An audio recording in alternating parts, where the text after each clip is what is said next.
Qora ro'yxatingizda kimlar bor? Telefonda qora ro'yxat bor, qalbda qora ro'yxat bo'ladi. Kechirasiz, lekin baribir qoladi. Alloh uchun kechirasiz. Chunki u kechirimli zot. Biz kim bo'libmiz? Kechiramiz, lekin baribir qalbda qoladi. Haligi yiq deb mazza qilib hali quchoqlab ana qila olmaysizda, mayitingizdan, qalbingizdan qilom, ichingizdan sinib qolgan haligi narsa. Unga nisbatan sinib qolgan. Yo'q. Bilasizmi?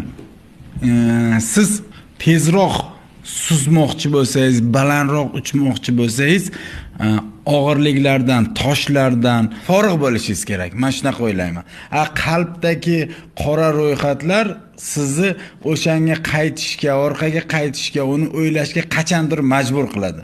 Men ko'proq maqsadlarim kattaligi uchun, tezroq oldinga borishim kerakligi uchun qora ro'yxat tashib yurmayman.